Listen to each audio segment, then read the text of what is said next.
¿Qué opinión tienes tú de la prevención temprana? Si eres madre, padre, abuela, abuelo, tía, tío, hermana, quien sea que seas, si hay un bebé a tu alrededor, te invito con toda mi ilusión a que escuches este pedazo de episodio con Elisabeth Agustín, especialista en terapia miofuncional. Tomar las riendas. Podemos distinguirnos. Sí, sí, un equilibrio entre la mujer y el hombre, ¿no?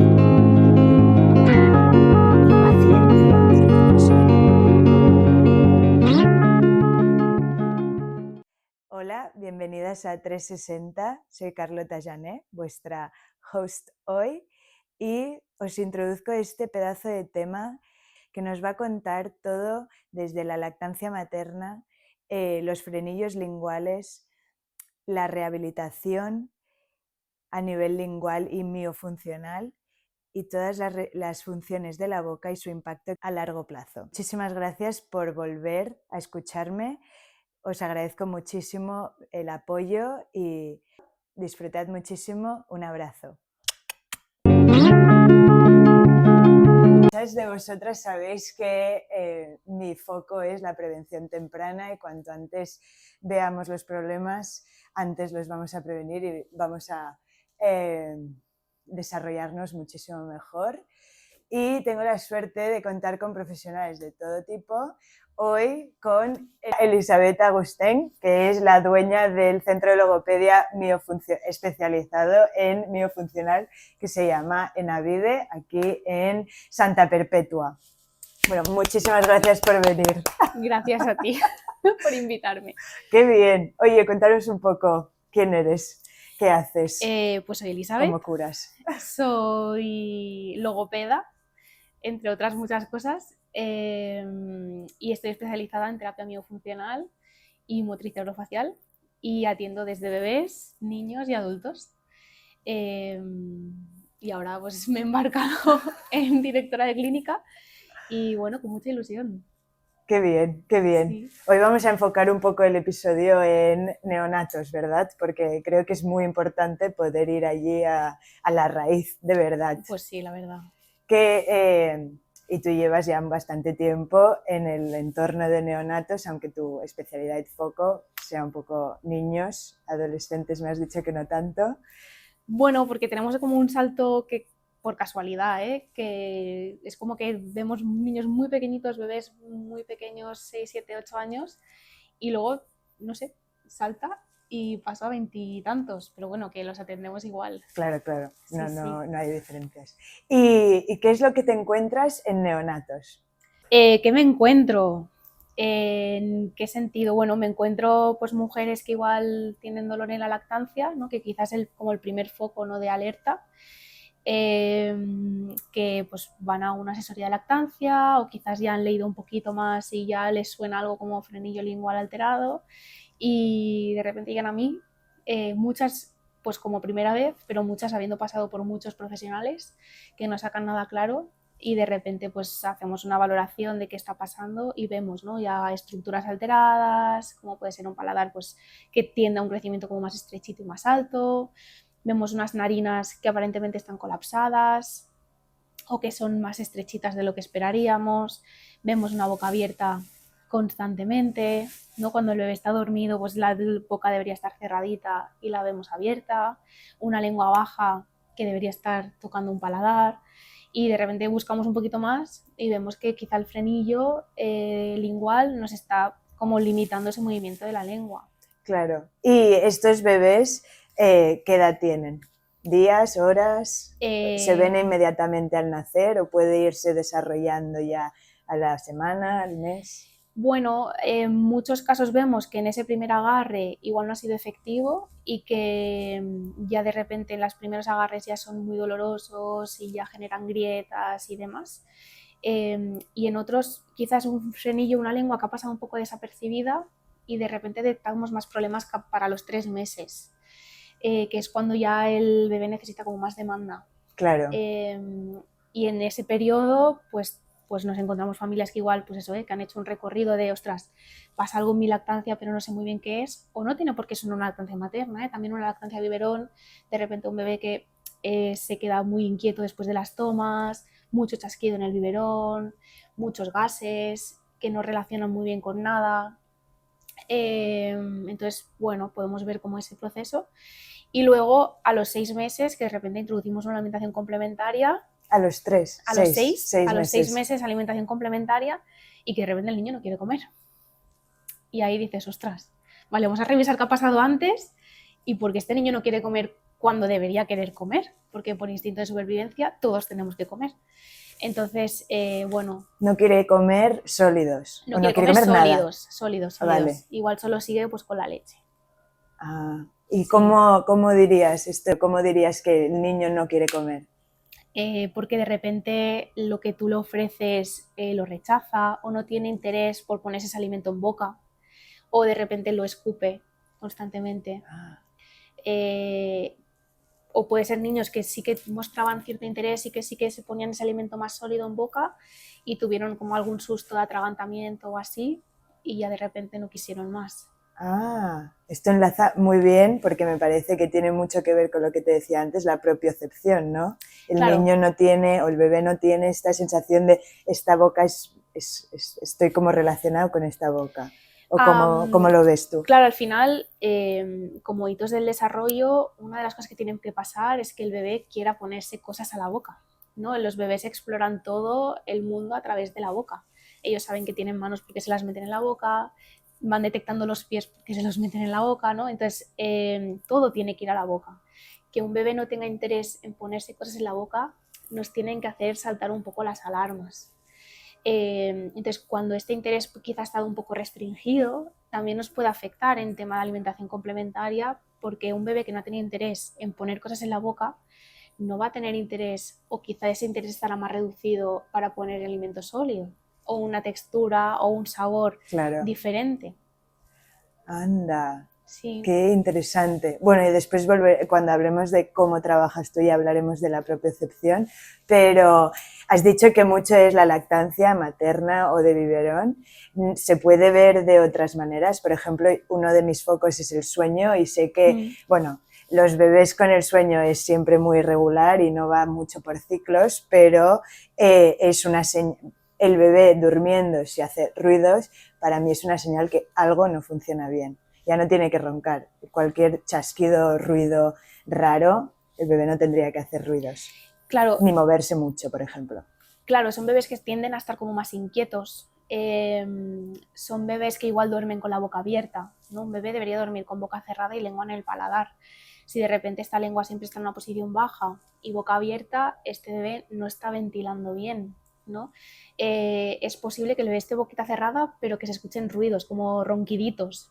Y de repente no lo diría, tengo una amiga que me decía, es que yo le saco el moco y no sale nada. Y desde que hemos hecho la frenectomía ya no se escucha. Digo, ostras, pues que igual tenía que ver, ¿no? Y ahora de repente las narinas se ensanchan, ¿no? Son narinas más colapsaditas, es porque no acaban de respirar bien por la nariz. Y a la que este bebé puede colocar bien su lengua en el paladar, de repente, ¡pum!, las narinas se abren y esos ruiditos desaparecen. Ay, qué gusto. Sí. Ayer fui tía por primera vez, como ya te he dicho, y es perfecta mi sobrinita, porque bueno, yo ya le hice el análisis funcional a ver si todo funciona, la puse mientras dormía en el sofá y estaba quieta, estirada, que también es un signo de que algo está compensando, ¿no? Si el bebé está como en C. Y le grabé las narinas mientras respiraba tan grande y pensé, ay, qué perfecta eres. Pero es verdad que todo se ha de ver como desde fuera, ¿no? Porque obviamente es tu bebé, el bebé de tu amiga, el bebé de tu hermano, cualquiera, y lo ves y dices, ay, qué perfecto, pero te has de fijar en estas pequeñas cosas. También hay que tener en cuenta que aquí el fisio juega un papel muy importante, porque de repente si tenemos tensiones, ¿no? Un bebé que decía signos, pues un bebé que siempre está girado hacia el mismo lado, ¿no? Ostras, algo hay, ¿no? Si este bebé siempre tiene una tensión, al final todo el cuerpo tenemos una fascia que une todo. Si yo tengo tensiones, la lengua no se va a movilizar bien, por lo tanto no podré terminar el paladar. Igual no es un frenillo, igual es que hay tensiones que no nos dejan mover bien la lengua, ¿no? Y lateralizamos solo a un lado y no al otro por un tema de que hay tensiones. Y estas tensiones pueden venir producidas por el parto también. Claro. Entonces, esto también es como muy importante de valorar en conjunto con fisio. Wow. Y parece como mucho has hablado de la lengua y la frenectomía. ¿Tú crees que el core de los problemas miofuncionales es una lengua corta con movilidad restringida? ¿O pueden haber... El otro día entrevistaba a una doctora de Australia que ella está innovando con las liberaciones de los... ¿cómo se llama? Cheek ties, es que lo hicimos en inglés. Los laterales. Los laterales. Y los liberaba también y eso daba muchísima función respiratoria al paciente. Pero claro, tú sabrás más y tienes muchísima más experiencia con liberación de frenillos. ¿Qué opinas tú? Al final la miofuncional es todos los músculos de la boca, ¿no? Claro, al final yo creo que no nos podemos centrar solo en que pueda haber un frenillo que está alterado, porque todo es multifactorial. Es decir, tú te llega un niño, un bebé, un adulto que de repente pues tiene cara hipotónica, una cara alargada o no, porque puede ser otro tipo de compensaciones, pero que en general la musculatura está más blandita, que no respira bien, que lo ves que respira por la boca. En adultos incluso pues llegar a hacer apneas, roncar.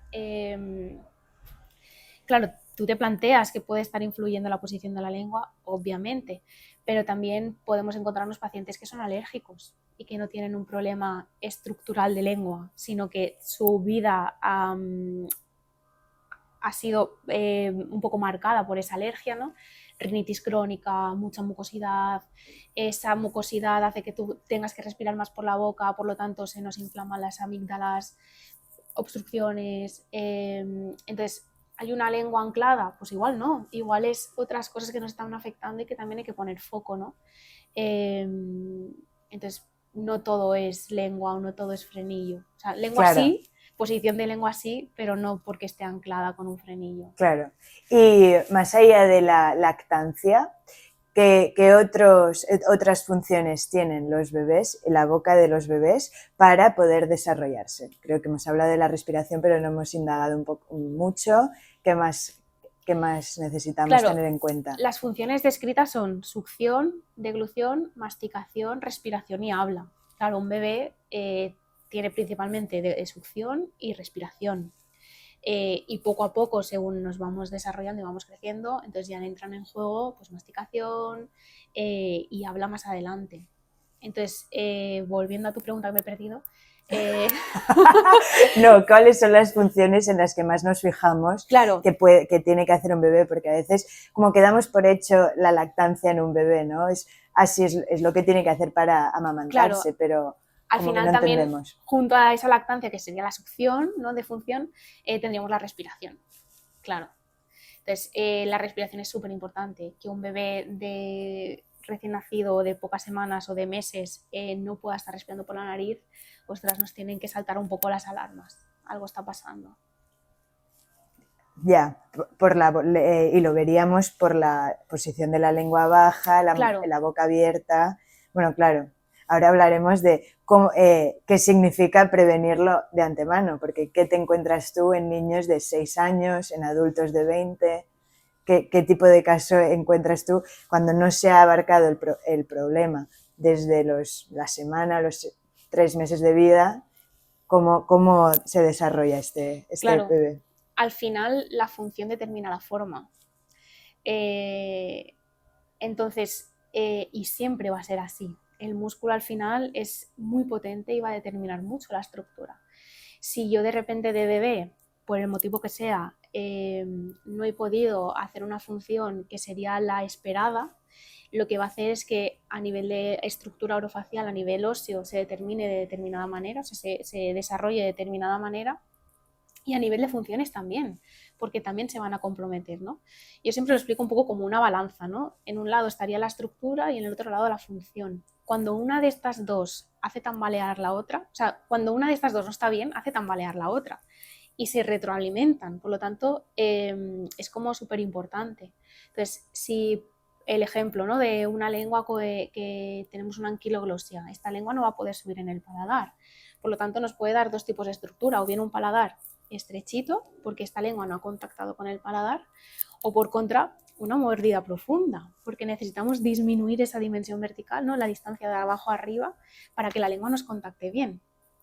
Pero esto se puede agravar un poco de decir, ostras, pues es un niño que de repente tiene alergias, o que de repente, como he respirado por la boca siempre, ese aire no entra ni filtrado ni caliente, por lo tanto irrita todas las estructuras y nos genera más mucosidad también. Entonces, todo eso hace que la estructura se desarrolle de determinada manera. ¿Y qué nos encontramos después? Pues un adulto que de repente a sus 40 años, vamos a poner ya no 20, 40 años, pues de repente podemos encontrarnos dolores de espalda, dolores de cervicales, estructuras, disfunciones de ATM, desviaciones mandibulares, clics mandibulares, pacientes muy bruxistas o incluso pacientes con disfonía, porque la disfonía también tiene que ver con la anquiloglosia.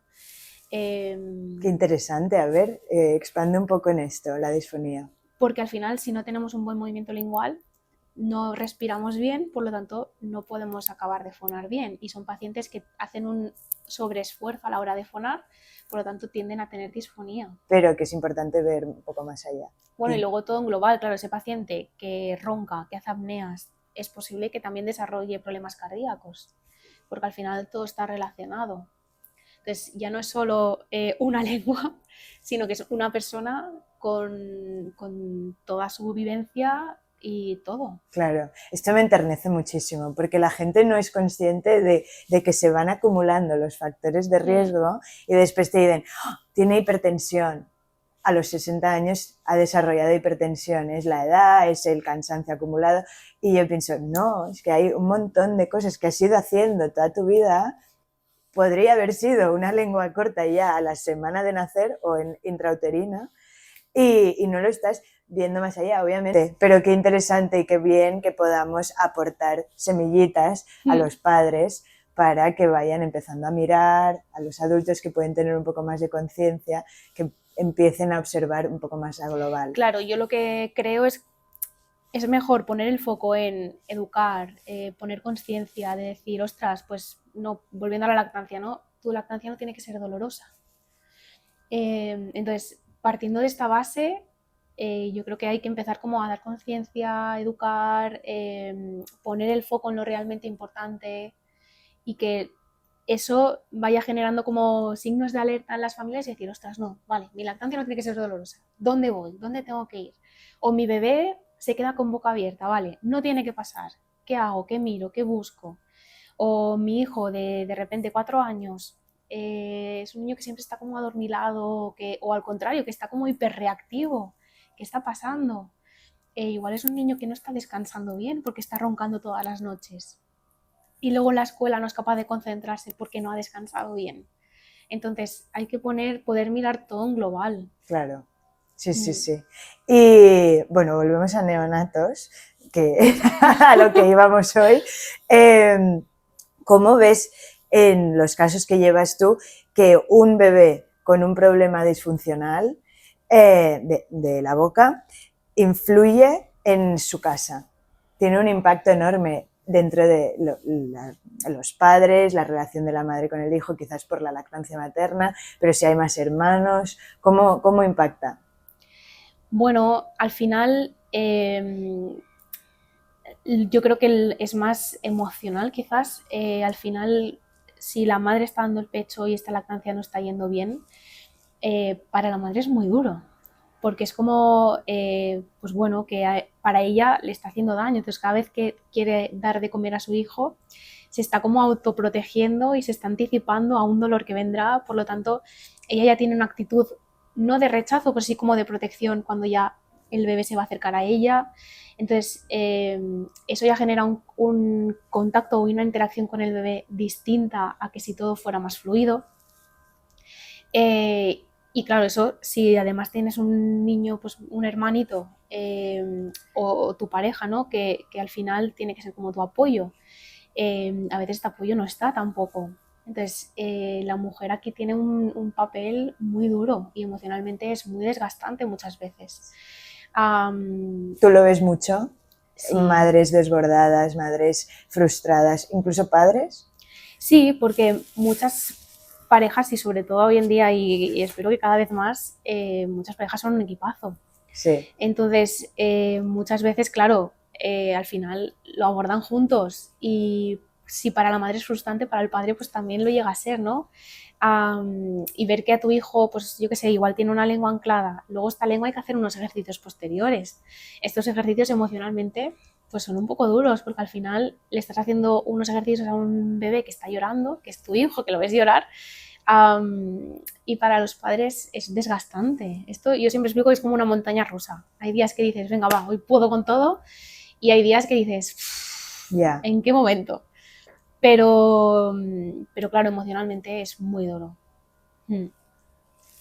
Es que me lo imagino. Mira, ayer, por ejemplo, las primeras 48 horas no sube la leche. Y ayer intentaban ver, Lola, se llama mi sobrina, si Lola se enganchaba, y me parece que todo el mundo estaba súper pendiente de si se enganchaba o no, y al final mi cuñada es la bomba y súper paciente, y creo que no se frustra innecesariamente, pero me hubiese imaginado yo en esa situación con todo el mundo preguntando, ¿se engancha? ¿Se engancha? Y yo me hubiese estresado. Estresado o frustrado si es que no se enganchaba, y la pobre Lola estaba muy tranquila durmiendo. ¿Sabes Claro. lo que quiero decir? Y creo que también hay muchísima presión por tienes que dar lactancia materna, tienes que, como madre, suficiente has hecho con llevar a un bebé 9 meses. Claro, yo... y darlo a luz. Yo siempre mi recomendación es intenta informarte antes. Es decir, cuando estés embarazada, intenta informarte de todo lo que puede suceder, no más de lo que puede suceder, sino de lo que tú quieres, ¿no? ¿Qué implica hacer una lactancia materna? ¿Qué implica hacer una lactancia biberón? Y con toda la información tú decides. Sí. Y decide tú. Y con tu pareja si quieres, pero decide tú, porque es tú quien lo va a llevar a cabo.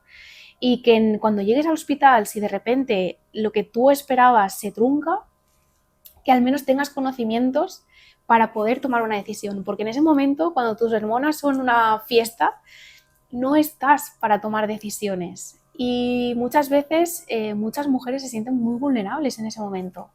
Entonces, que puedas tomar decisiones que si eres una persona, ¿no? Pues tú que decías, me estreso, pues igual no tiene que venir la familia al hospital. Sí. O igual no tiene que ser eso que venga todo el mundo a verte, porque igual necesitas tranquilidad en ese momento y ya los verás. O sea, el niño tiene muchísimos días para poder conocer a la familia. Entonces, cada madre al final necesita lo que ella necesita y no para todo el mundo será igual. Pues igual tú cuando tengas tu hijo, si algún día tienes, es verdad, dirás, que no soy pues, madre. Que no venga nadie al hospital. Yo con mi bebé sola. No, pobre, también me gusta que se claro, relacionen y todo. Sí, pero que a lo mejor pues llegarías a la conclusión y dirías, bueno, pues el primer día prefiero que no venga nadie, prefiero yo sola, a ver qué tal, y luego igual te encuentras bien y les dices que vengan. Pero claro, al final pueden pasar tantas cosas y puedes estar de una manera o de otra. Hay mujeres que se encuentran súper bien y que no tienen ningún problema, pero hay otras que igual el parto ha sido muy duro, claro, o que no se sienten con ánimos. Entonces también saber respetar eso del entorno, sí. Y poner límites a veces es complicado. Qué buena palabra, la de los límites. Sí. Todas necesitamos aprender a poner límites. Todas. Ay.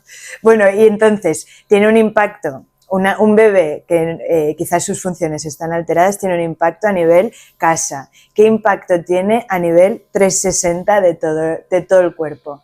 En emocional, neurológico, digestivo. ¿Qué es lo que ves tú? Porque sí que es verdad que una lactancia disfuncional a veces da más cólicos, da más vómito. Claro, nos podemos encontrar... sí, todo, de todo. De todo. Nos podemos encontrar pues más gases, porque igual esa lactancia hace que tragues como más aire. O son bebés que la madre pues ha hecho que tenga una hiperproducción. Entonces a ellos, aunque intenten hacer succión no nutritiva, siempre les cae leche, por lo tanto su intestino no descansa. O sea, su aparato digestivo no descansa. Por lo tanto, tienen como más problemas a nivel digestivo. Bebés igual más irritables, ¿no? Todas las tomas después están como más irritados, están más cansados. Al final, para todos la oxigenación es básica, ¿no? Necesitamos que haya una buena oxigenación porque también a nivel cerebral necesitamos que haya buena oxigenación para que las conexiones a nivel neuronal y el desarrollo a nivel neuronal sea bueno. Si esto no pasa, luego podemos tener más dificultades.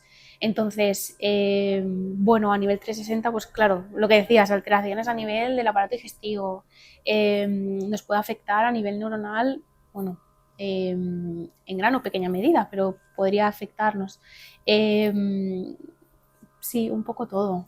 Porque tú ves, quizás si haces la historia clínica en un niño de 6 años y ves que no ha podido dar una lactancia buena o ha tenido problemas ya de desarrollo de neonato, ves que haya podido desarrollar un déficit de atención o una disfunción a nivel de lenguaje. ¿Qué es lo que ves?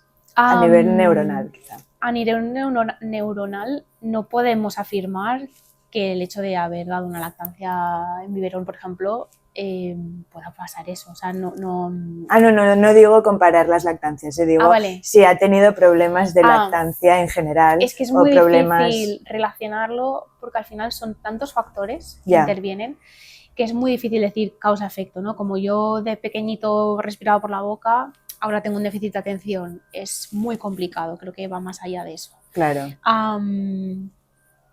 Pero sí que vemos que hay niños que no descansan bien, que de repente tienen una etiqueta de TDAH y luego cuando ya empiezan a descansar bien ya no hay esa reacción de parte del niño, ¿no? Y esa déficit de atención. Entonces, yo creo que más que relacionar, ¿no?, esa etiqueta con lo que ha podido haber pasado antes, que es muy difícil, ¿no?, encontrar lo que decíamos, una causa-efecto, yo creo que tenemos que ver qué nos está pasando ahora, cómo lo estamos viendo ahora y ver si realmente mejorando a nivel de respiración y a nivel de tal, mejora esa etiqueta, porque igual la etiqueta no estaba bien puesta. O sea, lo importante es no centrarse, no poner el foco en la etiqueta, poner el foco en lo que hay. Claro. Ir a ver si podemos mejorar lo que hay y ya la etiqueta si se queda, si no se queda. Claro. Cuando ya haya una correcta función. Esto me parece muy importante que las madres o los padres que nos estén escuchando lo entiendan, porque es tan fácil desde la incomprensión, desde la falta de educación de muchos temas, que los padres se sientan frustrados o que han fallado a sus hijos por la etiqueta que les ponen y no saben que hay luz más allá. Bueno, esto es un melón, ¿eh? Este es un melón. Como tú gestionas lo que le pueda pasar a tu hijo es muy duro y muchas veces muy complicado. Y muchas familias se sienten culpables de lo que les está sucediendo a su hijo, ¿no? Muchas familias lo ves, que vienen y te preguntan, ¿no? Esto que yo hice en tal momento, ¿puede ser que sea lo detonante a que a él ahora no hable bien? Ay, qué pena. Y tú dices, ostras, no, y quítate esa carga, no pasa nada. O sea, tú como madre, como padre, has decidido que en ese momento lo que era mejor para él, porque eres su padre y tú decides lo que es mejor para él. Ahora buscaremos cómo te podemos ayudar, pero quítate peso de que no es tu culpa que tu hijo ahora mismo no hable bien. Para nada. Total. Qué importante, ¿eh? Porque es que incluso, bueno, no se relaciona nada con neonatos, pero mi madre el otro día a mi perro le han diagnosticado artritis en las patas y va muy cojo ahora mismo. Y se sentía, pobre, súper fracasada y que le había fracasado al pobre perro porque iba con artritis y no le podían tratar, ya era demasiado tarde. Y yo pensaba, pobre, es que todos nos lo llevamos como al pecho y una responsabilidad que sí, está súper bien sentirnos responsables, pero también con un espacio y una sensación de he hecho todo lo que puedo hacer, tampoco... Claro, supongo que al final aquí ya hay un tema psicológico. Sí, tampoco vamos a girar este episodio. Somos psicólogas de madres. Pero claro, aquí también hay que diferenciar, ¿no? O sea, tú cuando quieres a alguien, quieres ayudarle en todo, con todo. Pero igual hay cosas que no te pertenecen a ti, ¿no? Y saber diferenciar y tal, yo creo que aquí una psicóloga te falta en el podcast. La estoy buscando, si alguien la conoce. Ostras, es un melón, claro, porque al final tú quieres ayudar mucho a una persona, pero igual o esa persona no te está pidiendo ayuda o igual no puedes ayudarla porque no es tu problema, ¿no? No sé, Sí, es, sí. es complicado. Ya hablaremos de psicología en otro episodio. Y volviendo a la logopedia miofuncional, ¿tú eres la primera línea o a ti te vienen derivados de especialistas pues, de la zona? Por ejemplo, un otorrino, un odontólogo, ortodoncista, Sí, ¿o te vienen a ti primero? no, por lo general vienen derivados. Por lo general vienen derivados, pues, otorrino, pues porque es un niño que han detectado amígdalas hipertróficas o que han detectado que no respira bien y necesita hacer una corrección, porque muchas veces una intervención no es suficiente y hay que restablecer otra vez las funciones. Vienen derivados del ortodoncista cuando, por ejemplo, en niños más pequeños han detectado que a nivel de estructura no es la estructura esperada por la edad y van a corregirla, y entonces no podemos solo mover dientes, sino que también hay que corregir cuál es el foco del problema, o sea, cuál es el principal problema. Claro, si no saldrá otra vez el problema. Eso es, al final sí tú puedes colocar los dientes correctamente, pero si es una lengua que me está empujando los dientes, por mucho que el ortodoncista ponga los dientes bien, esa lengua seguirá haciendo el mismo movimiento, por lo tanto habrán recidido las ortodoncias seguro. Entonces hay que hacer un trabajo conjunto logopeda con ortodoncista, y luego nos pueden derivar pues fisios, por ejemplo, fisiorespi deriva mucho a logopeda. ¿Fisio respiratorio? Sí. Que se dedica solo a la respiración Sí. y se dedica solo a neonatos o a todo. Se dedica a neonatos, pero también se dedica a niños. Hay fisio respiratorio pediátrico, pero también en adultos. En adultos, en personas que tienen, por ejemplo, alergias o rinitis, les puede venir muy bien también un fisio respiratorio. Entonces también trabajamos juntos porque al final ellos trabajan todo el tema de respiración a nivel de liberación de moco y demás, pero nosotros la función. Por lo tanto, tenemos que restablecer dentro de lo que cabe de las posibilidades del paciente la función. Ya. Y bueno, y de escuelas, pero que si detectan a algún niño o así, pero en general son pacientes que llegan pues derivados o pacientes ya muy tratados por muchos profesionales y que al final nos acaban llegando a nosotras. ¿Y tu tratamiento empieza después de sacar la obstrucción? Por ejemplo, en un dentista te corrige la forma y después vas tú, en un frenillo corto va primero la frenectomía y después vas tú, en unas amígdalas hipertróficas va primero el otorrino y después vas tú, o tú eres la primera, restableces un poco el hábito deglutorio, el hábito respiratorio, lo pones en función y después hacen la cosa más, no es más agresiva, pero más invasiva de cortar las amígdalas o mover los dientes, cortar el frenillo. Depende. Ay, que eres gallega. Depende. Por ejemplo, en un caso de ortodoncia, depende del caso. Si es un niño que necesitamos ya poner la ortodoncia, pues primero ponemos ortodoncia y después hacemos logopedia. Si es un niño que igual no es tan prematuro poner ortodoncia o es una ortodoncia que no nos invade el espacio del paladar, podemos trabajar en conjunto o puedo hacer yo primero unas sesiones y después con la ortodoncia, ¿no? Ahora con estos aparatos tipo alineados invisibles o aparatos que no nos ocupen tanto el paladar como podría ser un disyuntor que nos ocupa el paladar, podemos trabajar en conjunto, por lo tanto aquí sería fantástico trabajar a la vez. A la que nos colocan el disyuntor, pues hay que ver por qué esta lengua no se mueve, ¿no? Ir más a la raíz. Si de repente tenemos una anquiloglosia, pues primero haríamos anquiloglosia, después logopedia y después ya disyuntor. Vale. ¿No? Pero siempre el caso de que no vayamos tarde con el disyuntor, porque si ya vamos tarde, primero disyuntor, después frenectomía y después logopedia. Uf.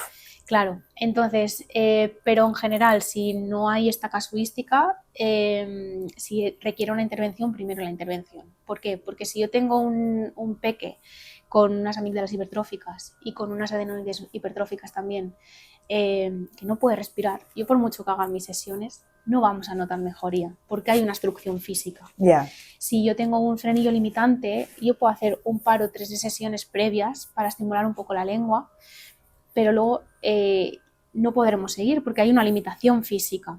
Por lo tanto, por mucho que yo trabaje, no habrán mejoras. Pueden haber mejoras, sobre todo cuando tenemos una anquiloglosia, y de hecho en según qué tipo de anquiloglosia es mejor hacer algunas sesiones previas para que vaya preparado a la cirugía, pero en otras necesitamos primero tener una buena estructura para después poder trabajar. Claro. Entonces, depende casi. Depende. Sí. Y si, por ejemplo, te viene un neonato que está teniendo una lactancia un poco complicada y no duerme bien, todos los señales que hemos dicho, pero no hay obstrucción, simplemente necesita rehabilitar un poco el tono de la lengua, tu metodología, o sea, ¿cómo abarcas a ese bebé? Porque el bebé mismo no puede responderte, no le puedes decir, levanta la lengua y succiona. Sería guay.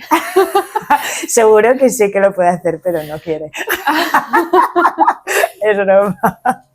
Pero, claro, ¿qué hacen los padres? O lo que más te encuentras con un niño, con un bebé, es que tienen que rehabilitar la frenectomía. Claro, si esa lengua no se mueve bien, algo hay, algo pasa. Y en muchos casos es porque hay una lengua y una anquiloglosia. Entonces, ¿qué pasa si yo me pongo a hacer logopedia para intentar rehabilitar función y hay una anquiloglosia? Es claro, que llegaremos a un punto que nos daremos contra una pared. Igual el fisio, si intenta destensar tensiones, llegará a un punto que ese niño volverá a estar tensionado porque hay algo físico que nos limita. Entonces, yo diría hacer frenectomía, valorar bien el caso familiar, explicarles bien lo que conlleva una frenectomía y abordar la frenectomía y después abordar ejercicios para volver a restablecer la función. Primero mejorar esa cicatrización y después restablecer la función. Claro. Y eso es lo que suele pasar con los bebés. Es un problema de estructura, suele ser un problema de estructura. Sí, a no ser que haya algo previo o algo neurológico, sí. Vale. Qué interesante. Y bueno, ¿cómo abarcas tú un tratamiento de logopedia miofuncional? Porque has hablado de propiocepción. Bueno, antes me lo has dicho, pero quiero que lo hablemos porque es muy interesante tener que entender que tenemos una lengua y tenemos una boca. Y también me lo encuentro mucho. Masajes. Háblanos, ¿cómo es tu abordaje? Para empezar, en neonatos hay que trabajar codo con fisio. Entonces, porque muchos de ellos tienen problemas de tensiones, entonces hay que abordarlo mano a mano. Y luego, pues para restablecer función, para mejorar cicatrización, hacemos unos masajes para poder levantar esa lengua y que la cicatrización sea lo más óptima. Masajes, igual alguien me pone la cruz, ejercicios. Sí, porque no es un masaje placentero, ¿no? Ejercicios para mejorar esa cicatriz. Aquí no hay consenso a nivel científico. Algunos abordan tocando herida, otros sin abordar herida, pero está claro que hay que hacer una ejercitación de esa lengua para ayudar a que esa herida no se nos pegue. Y esto puede durar en torno a unas 3 semanas, que es lo que tarda la cicatrización en boca. Y pasado esto hay que ver cómo va reaccionando, pero casi siempre, o por no decirte siempre, necesitaremos logopedia, necesitamos un acompañamiento a nivel logopédico que valore esas funciones y que realmente esa frenectomía estamos consiguiendo lo que esperábamos, ¿no? Que esa lengua se mueva bien. Al final, en menores de 3 meses nos ayudamos de la succión refleja, ¿no? E intentamos trabajar con eso. Y a partir de ahí, pues ir trabajando y por suerte los bebés aprenden muy rápido. Ya, que es un gusto. Ponte tú a un adulto a hacerle, bueno, lo que me decías antes, de tragar con la lengua en el paladar con el Smith. Claro. Bueno, se cae todo. En adultos, claro, depende de la edad que tengan los adultos, pues llevan muchos años haciendo lo mismo. Y no es tanto aprender el movimiento, que eso es muy rápido en adultos, sino que es más generalizarlo, hacerlo de manera inconsciente. El éxito de mi trabajo es que tú lo puedas hacer todo lo que has aprendido sin pensar. Ahí es donde radica el éxito. Si eso no lo conseguimos, no volvemos a restablecer función. Ya. Entonces, ahí es donde o sea, que hay muchísimo trabajo por parte del paciente, si es neonato, pues los padres del paciente, y que tú tampoco puedes estar allí todo el rato recordando. Ojalá, pero... lengua en el paladar, lengua en el paladar. Bueno, usamos pegatinas, usamos alarma del móvil, claro, porque si no, en niños, pues pegatinas. Ayer, por ejemplo, justo venía una paciente que pobre ella pues para ella no es prioritario, entonces le regalé pegatinas de labios para que se acuerde, entonces que se las pegue por todos lados. ¿De labios para hacer un ejercicio de labios o para Bueno, acordarse de su boca? para que se acuerde de cerrar. Ah, vale. Claro. Ah, qué interesante, claro que sí. Vale, ¿y dónde tiene que estar la lengua? La máxima pregunta que se debe estar haciendo cualquiera que esté escuchándonos. ¿Dónde tiene que estar? En el paladar. ¿Qué tenemos que notar cuando estamos en reposo? O respirando tranquilamente. Tenemos que notar que nuestra lengua contacta entera en el paladar, como que abraza ese paladar, y que los dientes se quedan un poquito entreabiertos y que los labios están juntos.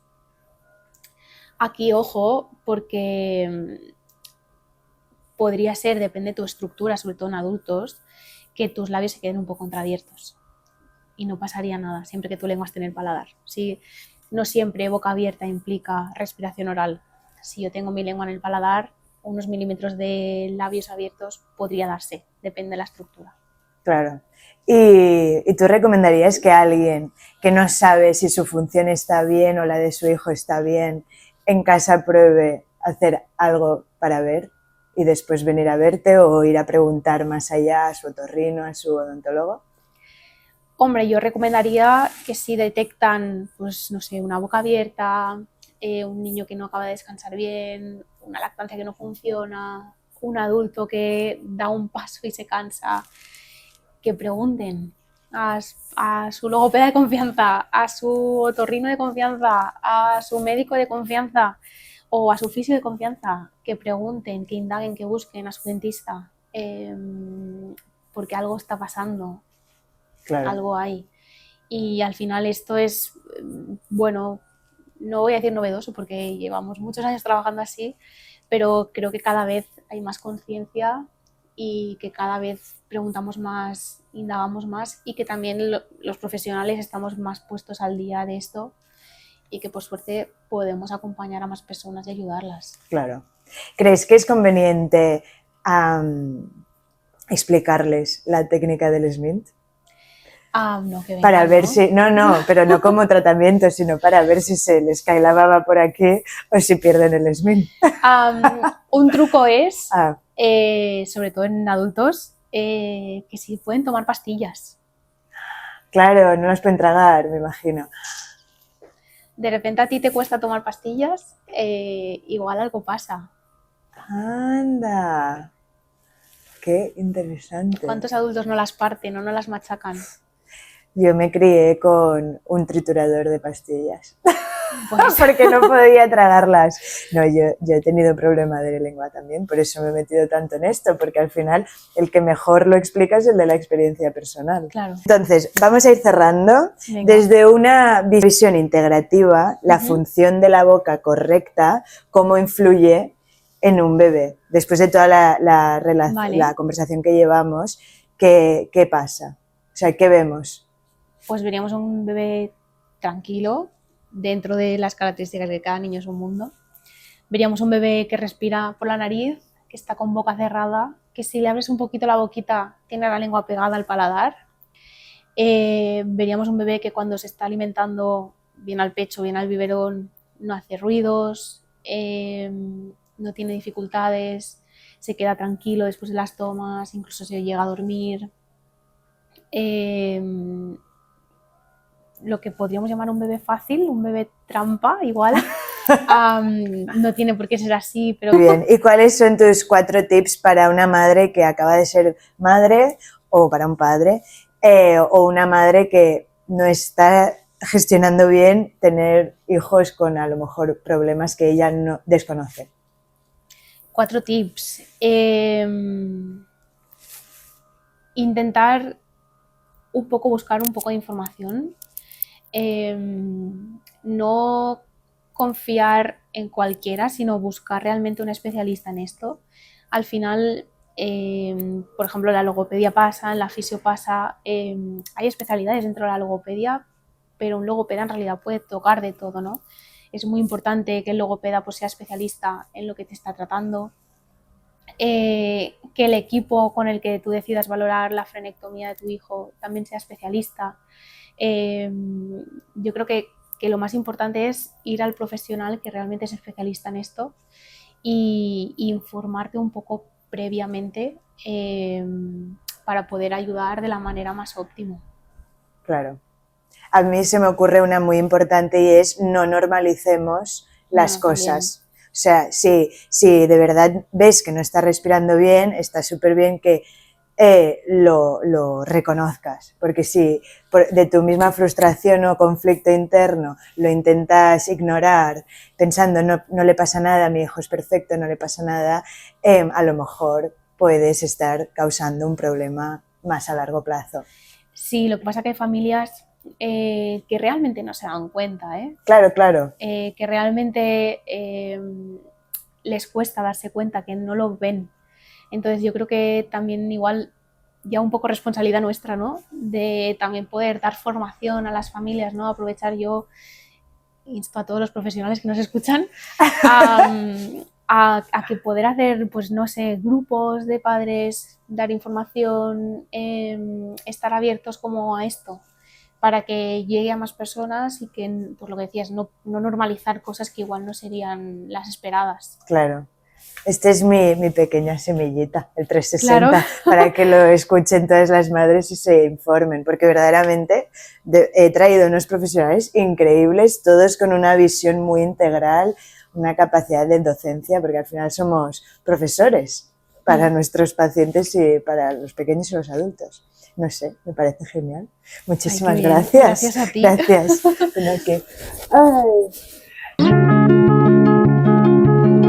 Así que nada, muchísimas gracias otra vez por escuchar este episodio, por seguir a 360 y os deseo lo mejor. Hasta el próximo lunes. No os olvidéis de dejar un like, un comentario y compartir el episodio. Un abrazo. Tomar las riendas.